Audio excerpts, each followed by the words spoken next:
This is my brunch, sausage, cherry tomato, and egg on the bottom. Tapos meron tayong slice of avocado. And meron tayong homemade guacamole and tortilla chips. Ayan. So we're going to try the tortilla chips in a guacamole.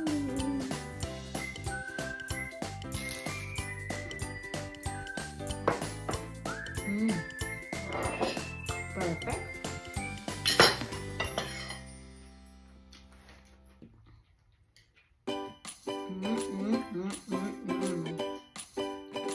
Yan natin ng cherry tomato.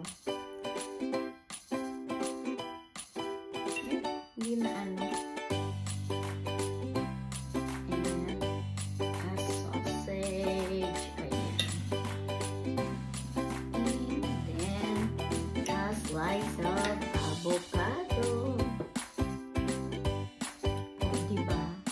Tapos kukuha tayo ng guacamole. Perfect plating.